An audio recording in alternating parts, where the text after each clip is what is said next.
Good morning, everyone. I'm here making the answer key to this practice exam.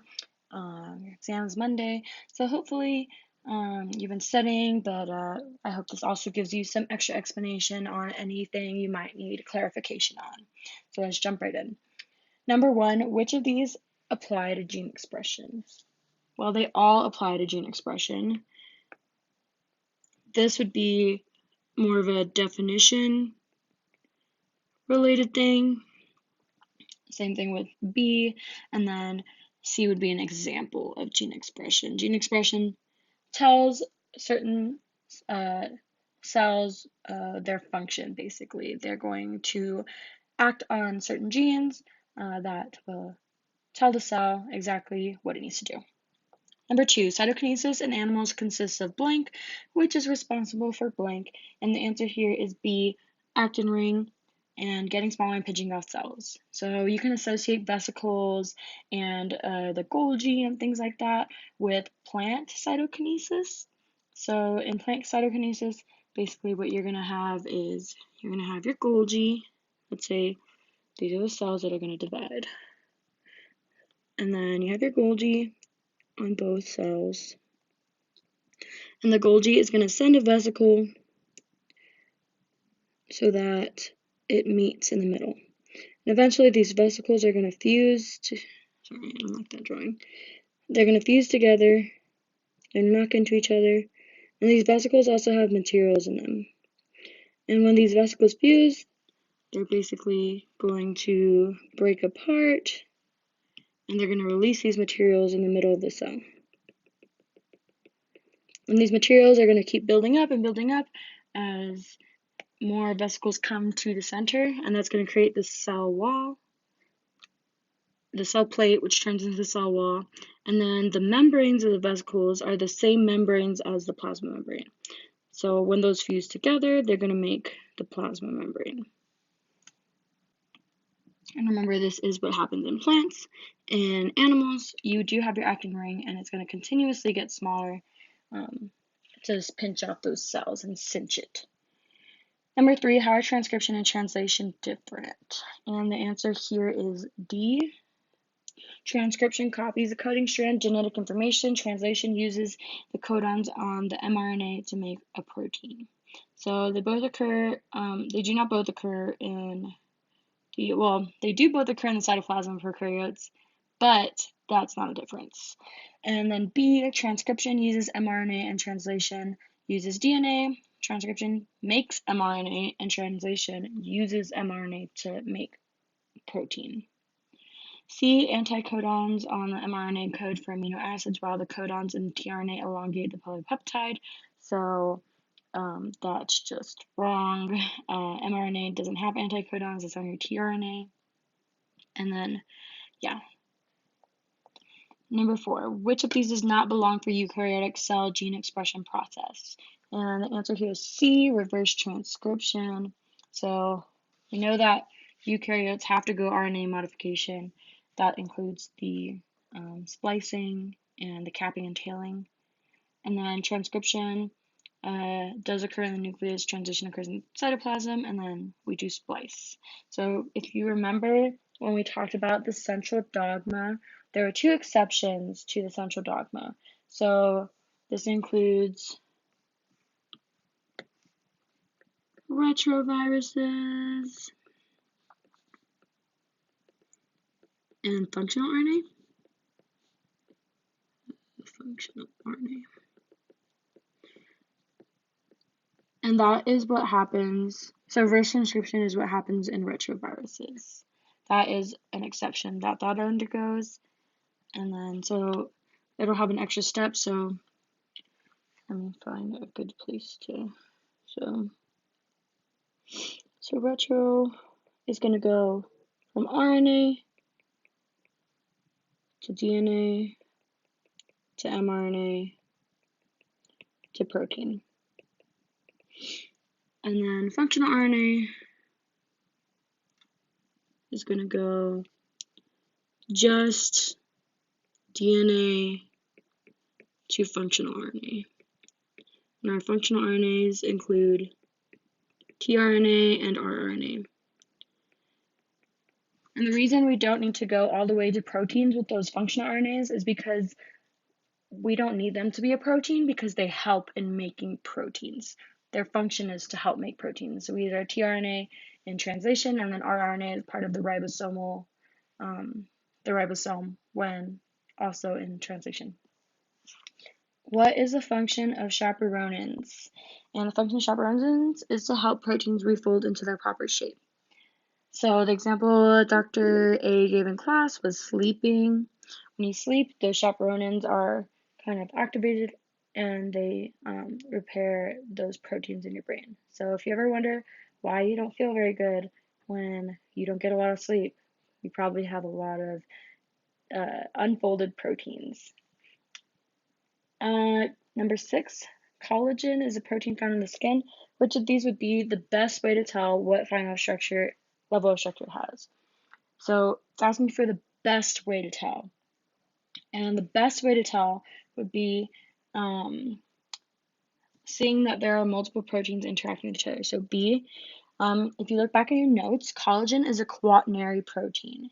So if you look at the picture of collagen, you can see that there are different colors, which indicate that there are different proteins that are interacting with each other. Color is a good way to tell if you have more than one protein. And you could look at the type of interactions it has. However, remember that tertiary and quaternary structures share the same interactions. So that wouldn't necessarily tell you exactly what level of structure it is happening. And then the R groups cause the type of interactions it has, but same thing. R groups are present in all levels of structure. And then, yeah, D doesn't really make sense. An mRNA sequence that has the last nitrogen base mismatched to tRNA is always a sign of mutation. And this is false. Why is this false? Well, remember Wobble's hypothesis.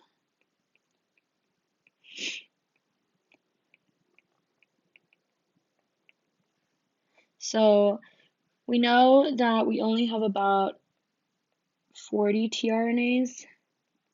We have 61 possible codons. So this is the only exception to the complementary base pairing rule. So we can have our third nitrogenous base mismatched from the codon to the anticodon. So for example, so for example, we have tyrosine here.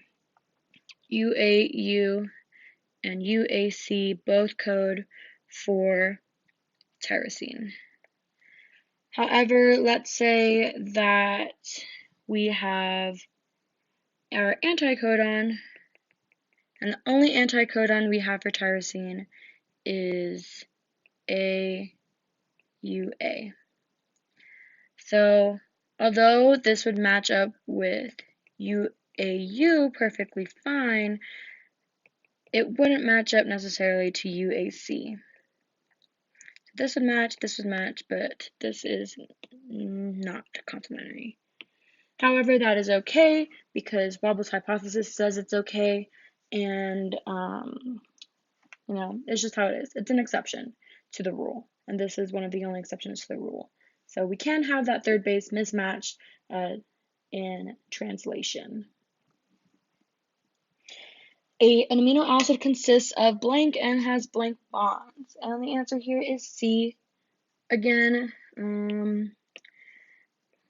not only for this class, it's not too bad in the class, but in your upper division classes, you do really need to learn how to choose the best answer, and C is the best answer. Carbonyl group, that is a real thing, but it's not something we've talked about in this class, so make sure you're paying attention to the spelling. That's wrong. An amino acid technically does consist of carboxyl. It does have a oxygen atom, it does have a nitrogen atom. However, C is a better answer because that is kind of the groups we've been talking about, and you really just wanted to picture your amino acid structure. So you have your central carbon, and then on one side you have your amino group. And also keep in mind that this whole group is an amino group. It's not just the nitrogen. And then you have your carboxyl group. Again, this whole thing is a carboxyl group, not just the oxygen. Then you have a hydrogen and an R group. And remember that the R group is always varying. It is variable, and it is what's going to determine how our protein uniquely folds.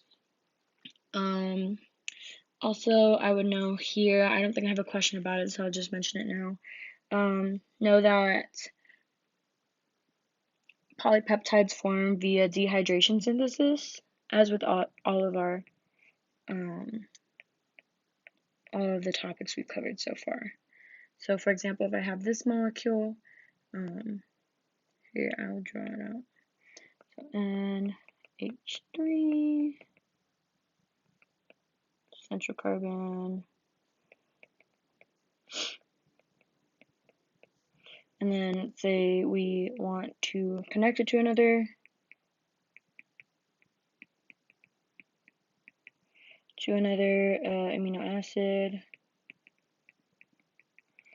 So it can be hard for people to picture this, so this is why I like to draw it out. But basically, we know that dehydration synthesis is going to come out in water. So the oxygen here and two hydrogens here are going to make H2O, and that is going to form a connection. So that's going to make our NH. Sorry, I know this is taking me forever to draw this, but it's fine. Oops, yeah, okay. And then we're going to have our peptide bond. Remember, this is a peptide bond. That is what is going to link our amino acids together. And that is going to connect our amino acids together. So you can literally see how H2O comes out of the molecule. Number 9, an enzyme increases the rate of reaction. Yes, it does. So again, choosing the best answer here. Technically, we could cause more molecules to be produced, but that's not necessarily what we want to happen. The purpose of an enzyme is to produce the same amount of product in a shorter amount of time. So it just saves time.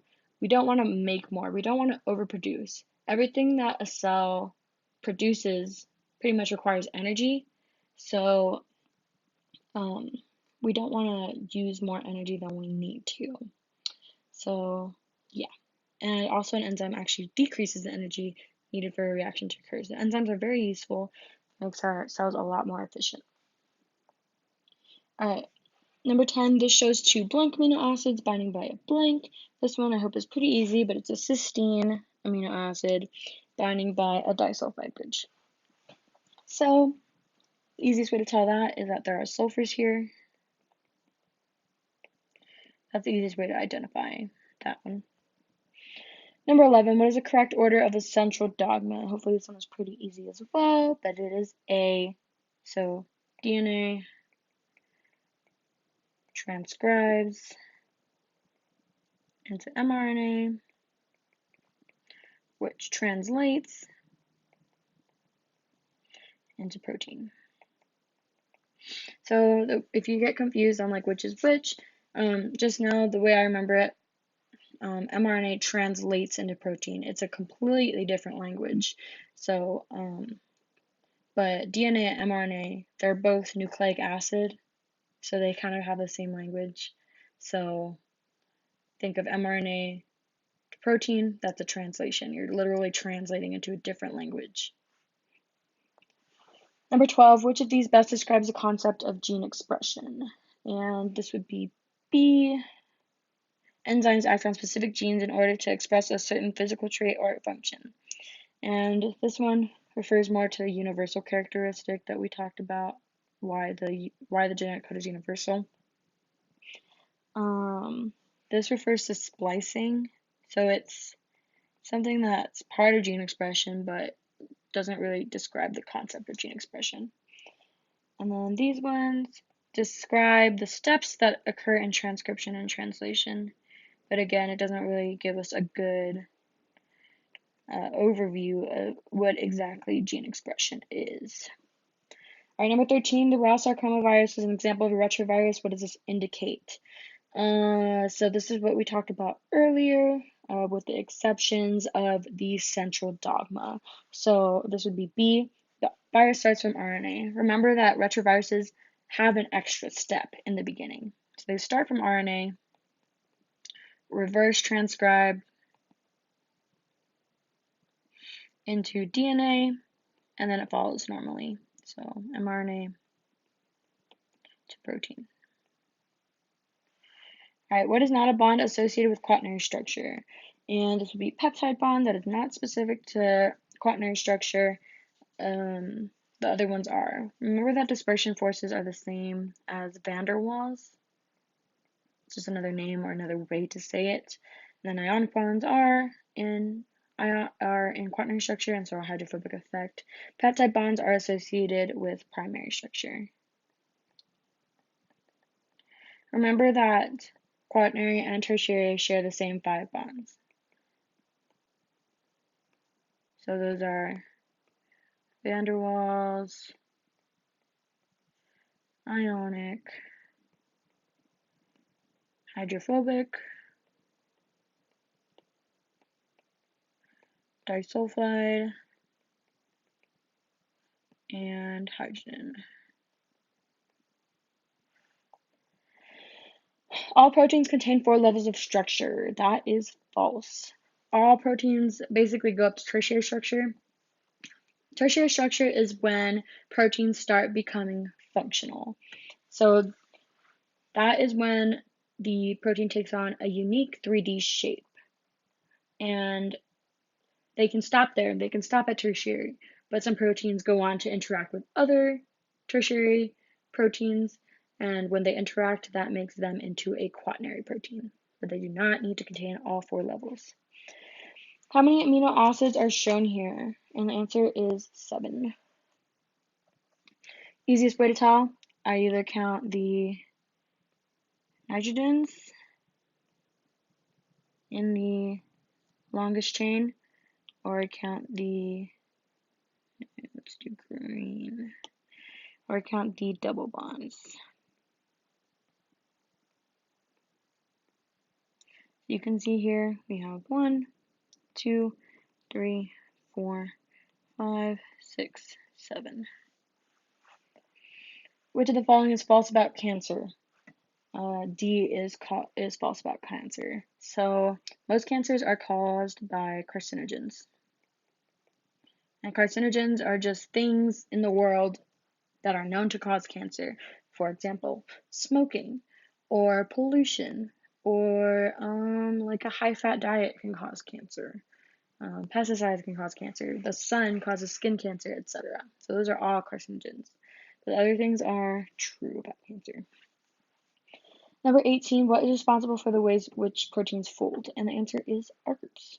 R groups are basically the basis of all folding. Depending on the R groups we have, our protein is going to fold differently. So that's why. R groups are responsible for the interactions that occur. They're basically the basis. Number 19, the only start codon codes for methionine, and that is true. We have one start codon, and that's AUG, and the amino acid that codes for is methionine. This is also known as our initiator. The genetic code is unambiguous, meaning B. Each codon is specific for a single amino acid. So there's no confusion about which codon is going to code for what. So, I don't know, like, AUG is our start codon. Like, it's always going to code for methionine. It's not going to be like, oh, it's cold today, I want to code for leucine. No, it's always going to code for methionine. And it applies to every single codon that we have. A refers to the redundancy concept. This is universal, again. And this is conservative. The spliceosome is 2 of the above. And those 2 are going to be A and C. So remember that spliceosomes remove introns and connect exons. So that's why B is wrong. And then also remember what a spliceosome is made of. So I think that is RNA and protein.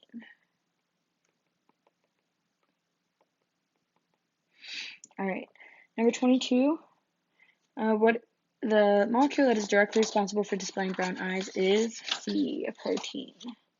Remember that this was a clicker question, and just make sure you know that proteins are directly responsible for that.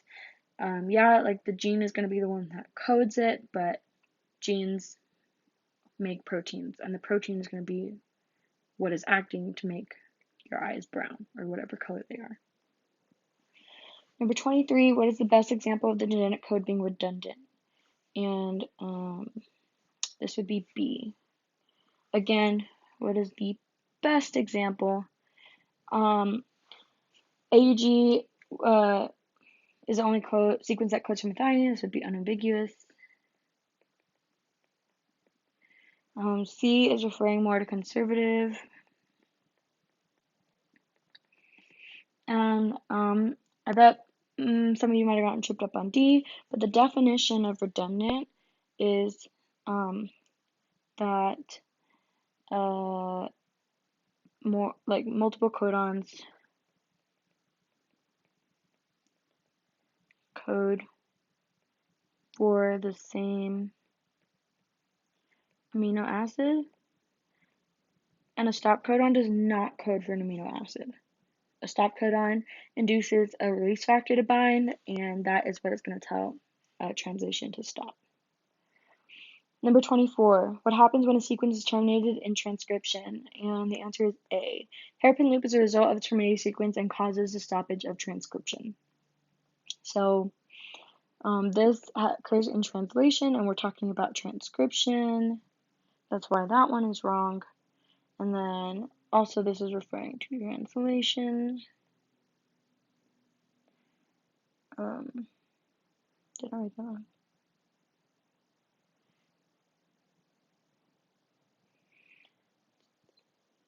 Sorry, that is not referring to translation, but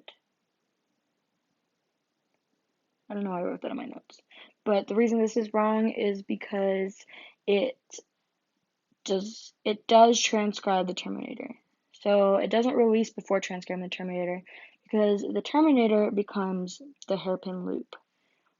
And then the terminator is excised out. Again, that's wrong because it is there. It becomes the hairpin loop.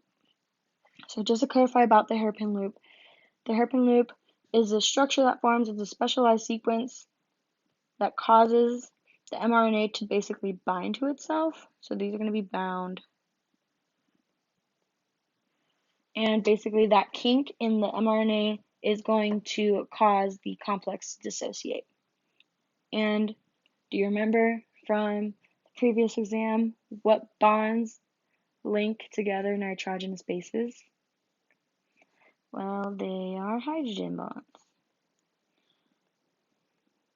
Since mRNA is a single strand, it can only fold onto itself, but it's still going to link up its nitrogenous bases. And they're going to be linked by hydrogen bonds. We have the following sequence. How many amino acids are translated and what is the correct sequence of proteins? A lot of people got tripped up on this one, and the answer is D. Here's your start codon. Here's your stop codon. And she will provide you with the genetic code table. I should have done that. I apologize. But you see that your start codon is here and your stop codon is there. Start codon does code for a protein, and we know that's methionine. However, the stop codon does not code for an amino acid.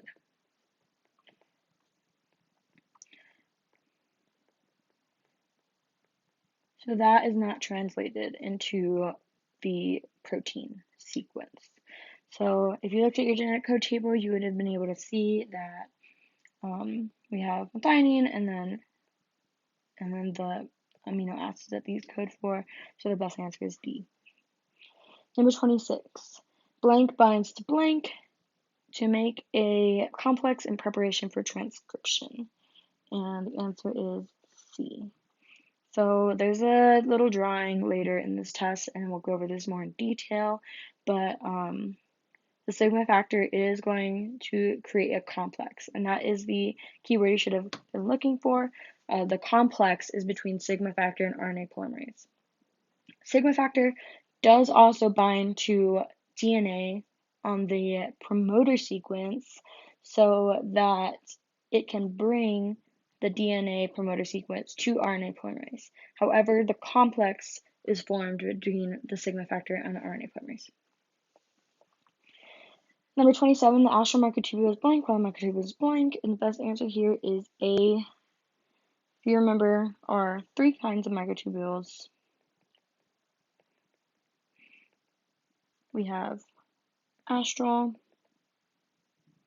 polar, and kinetochore. So astral microtubules stay the same length because they just anchor the cell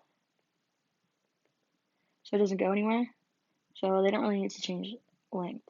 Polar microtubules are going to push cells apart, so they're going to get longer. And kinetochore microtubules separate sister chromatids in anaphase. That is what pulls your sister chromatids apart. And they're going to get shorter. Number 28, a new tree begins to grow. Which of the following is true about cytokinesis? And the answer is 2 of the above. And those 2 of the above are A and B. So vesicles form, and this refers to the diagram I was making earlier. And same thing with B. Actin ring has to do with animal cell. So new tree, should have recognized that was a plant cell. So yeah. A poly A tail is applied in blank and functions as blank. And the answer here is B is the best answer. Keep in mind, RNA modification and RNA editing are the same thing. So don't get tripped up on that if it's worded differently. And the main function is degradation protection. And that can be really from anything. It doesn't have to be a pH change. And again, pH change is very variable. It can change a lot. And certain conditions can make proteins degrade, but there are also other things that can make proteins and mRNA, etc., degrade. So, yeah. 30. You are observing an unknown protein under a microscope and notice it is functioning as insulin. Insulin is a hormone. What type of protein are you looking at?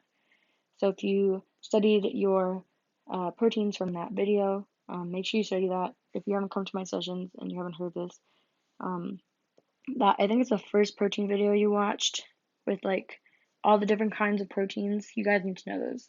So shouldn't go over in class, but you do need to review for your test. So answer here is signal. Signal proteins are hormones. So the example that was given in the video is insulin. Insulin is a hormone that moves sugar into your cells, and yeah, that's what signal proteins do. Pancreatic cancer is one of the most deadly cancers because it is difficult to catch prior to reaching stage 4. What has happened in stage 4? It is metastatic. So in stage 4, that is when your cancer has basically spread to like several other organs in your body. And it is very bad when that happens. There's not a lot of survival when you've reached stage 4 cancer. And benign means that it's localized, it doesn't really move. Infiltrating the tissue would be more like, again, a benign tumor can infiltrate the tissue. So usually benign tumors, sometimes they don't need any treatment because they're just there, but it does infiltrate the tissue. So if it does like cause issues for that particular tissue, it will be removed. That's when it would be treated. Technically, it can be treated, but there's not a very high survival rate for metastatic cancer. So remember, metastatic cancers are also malignant cancers. Number 32, which of the following is true about cytokinesis in a human? And the one you should have picked was D, two of the above. And then, again, cleavage actin, plants.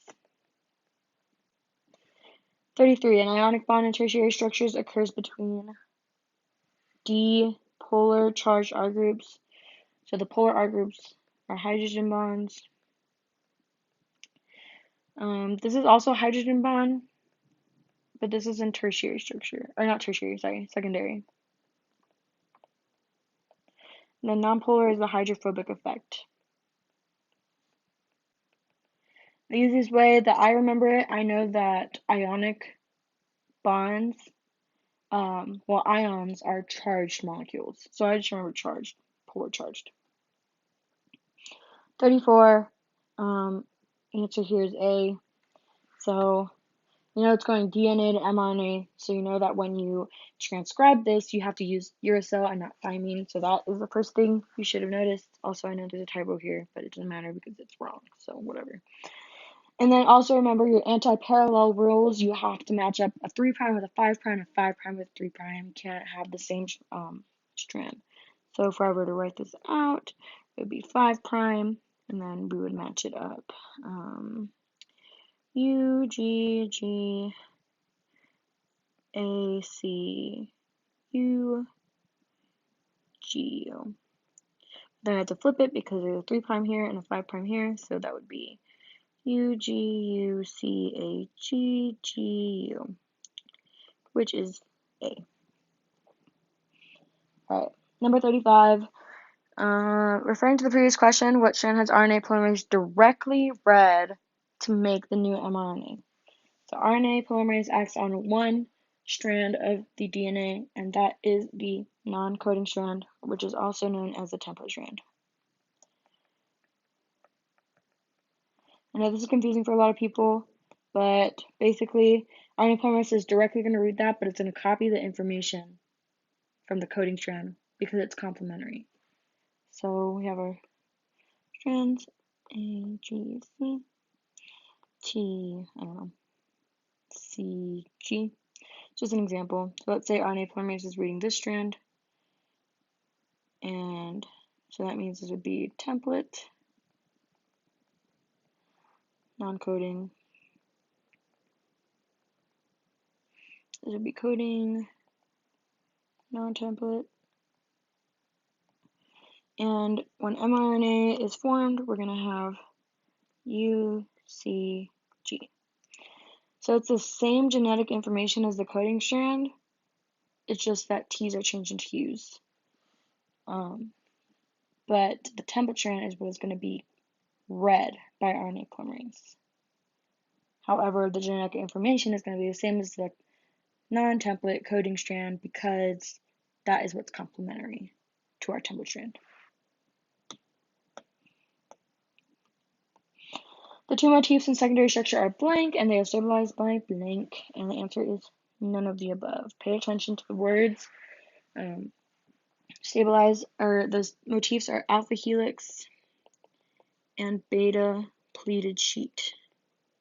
You can't just say beta sheet, you can't just say pleated sheet, and don't get confused with the double helix. Double helix is a thing of DNA, not protein, and then they are held together by hydrogen bonds.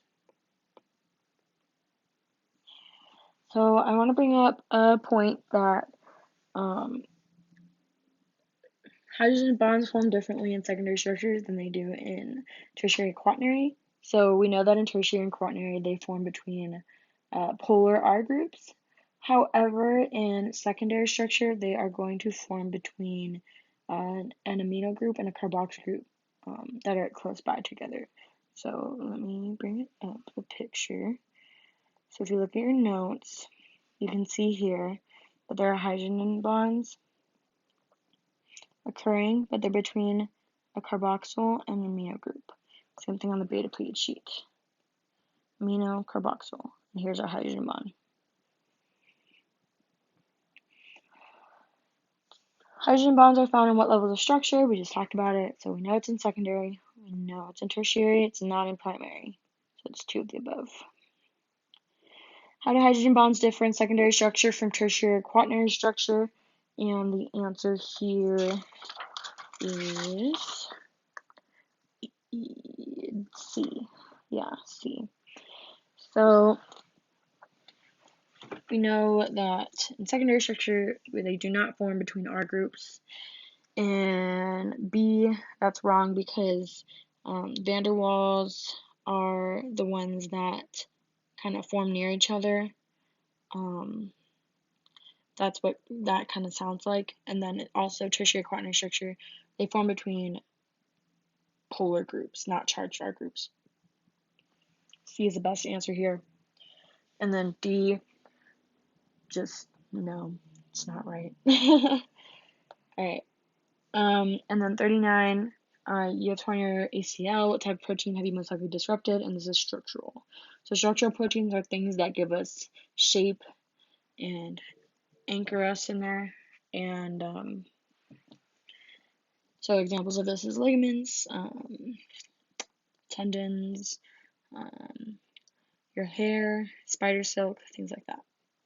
If proteins are submerged in water, what is the following would happen? They would fold. So there's 2 ways that proteins kind of refold themselves, and that's either by being in water or they are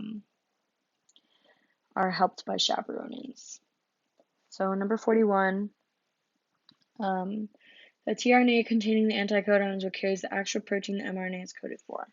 And yeah, this is true. This should have said like amino acid. That would have been a better way to put it. But basically, same idea, true. When an egg is cooked, this is a real life example of blank due to blank, and it's a real life example of protein denaturing due to heat, particularly high heat. You know, when we cook an egg, those proteins break down, and yeah, that's what happens. 2 ways of denaturing, so high heat and low pH are our 2 ways for denaturing. So this is acidic. Alright, which of the above steps occur in termination for transcription? The answer is D, 1 only. And the reason is both of these other ones apply to translation, and we are talking about transcription. And then remember, the terminator that is transcribed becomes the hairpin loop. Alright, number 44, the first sequence in a gene that needs to be transcribed is the, okay, yeah, I talked about this in my session, but I kind of thought about it, and I say the answer is A, because technically the regulatory sequence is read first. However, the promoter is the first thing to be transcribed.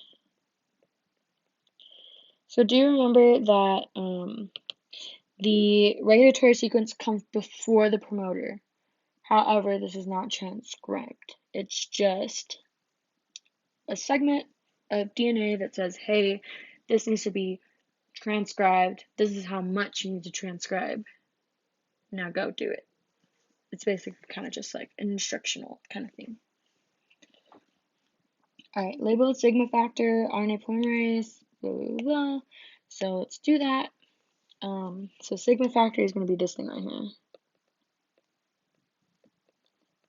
It's bound to RNA polymerase. It's brought that that promoter to RNA polymerase. So this is RNA polymerase. And then we know that we can see that new mRNA pieces are coming in over here. So it's kind of safe to say that we know that it has to be synthesized 5' and 3'. So we know that this is 5' and this is 3' for the mRNA. So that means it has to be anti-parallel for the DNA. So this would be 3', 5'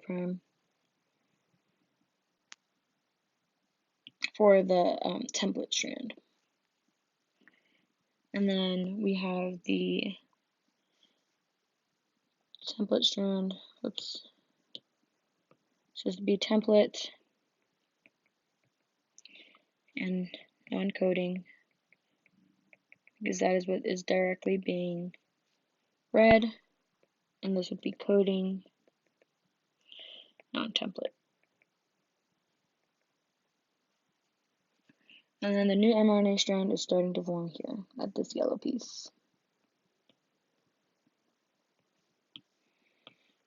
Alright.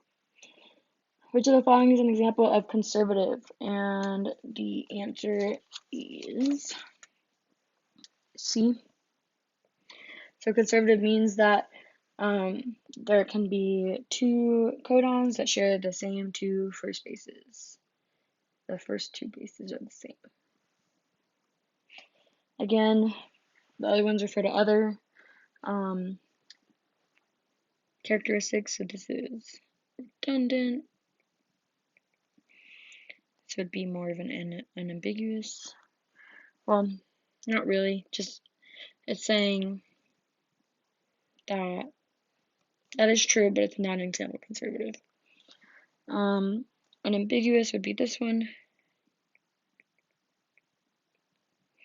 And then the other one. The two types of functional RNA are blank, and their central dogma follows blank. Hopefully this one is pretty easy for you as well, but it's rRNA and tRNA.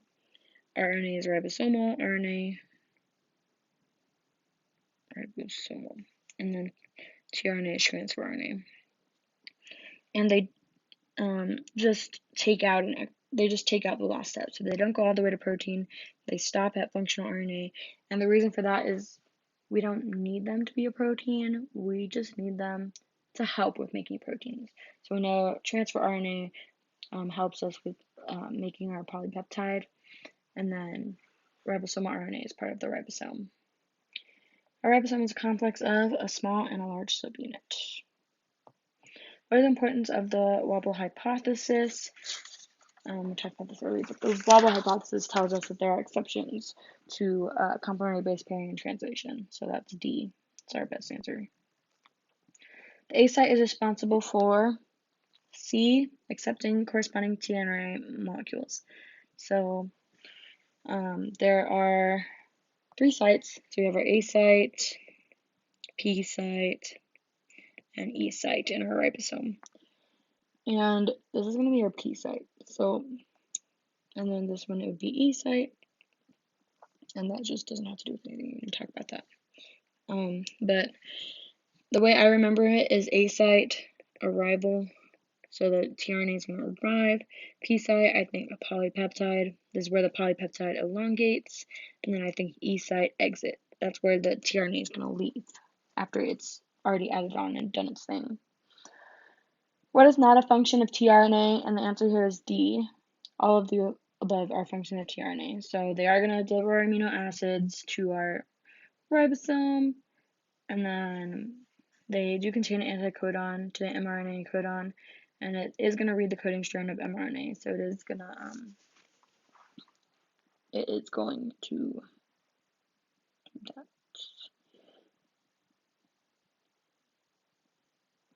Sorry, I was just thinking, and I think it is actually C, because mRNA doesn't have a coding strand. The coding strand applies to DNA. So that's that diagram we made up here with this one. So this is our DNA, this coding strand, and the mRNA is just kind of its own thing. So make sure you pay attention to that terminology. See, I even tripped myself up. So yeah, coding strand applies to DNA, not mRNA. If it said codons, then that would have been a better answer, but that's not what it says. So yeah. Number 52, on what site will the polypeptide continue elongation? And this is the P site. Same thing we talked about up here. That's where it will elongate.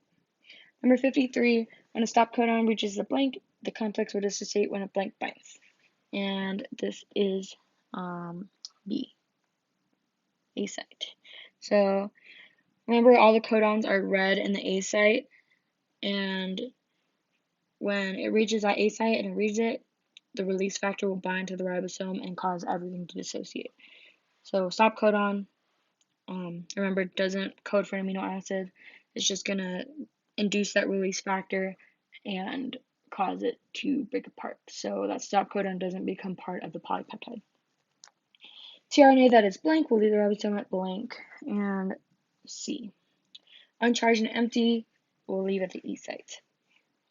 This question was a bad question because I realized that leucine didn't have the number I thought it did. So look at our genetic code. So it was MET, leucine, valine, and then stop. So MET we know has 1. Leucine, I thought it had 4 or something like that, but it has 6. I don't think she'll give you one that is like separated like that, but just be aware that she could, because it also applies to SER as well and ARG. Just be paying attention to that. I don't think she'll do it, but yeah. And then it was VAL and then stop. So we have 6 for leucine, 1 for MET, 4 for VAL, and then 3 for stop. So this would be our multiplication thing.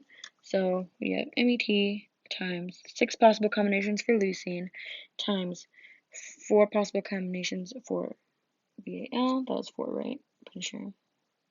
Yeah. And then 3 possible combinations for the stop codon. So 1 times 6 is 6. 6 times 4 is 24. Times 3 is like, oh my gosh. I haven't taken math in 3 years. 72, I think. Yeah, 72. So really, there are 72 possible combinations. So there's no right answer here. Sorry about that. I did not catch that. I thought it was a different number, but whatever. Now you guys know, and you guys know to pay attention for that. Remember that they can be broken up. An anticodon is all of the above. So it is complementary to a codon. It is how tRNA binds to mRNA, and it's on the anticodon loop. So you guys remember your structure of tRNA, it could look something kind of like this.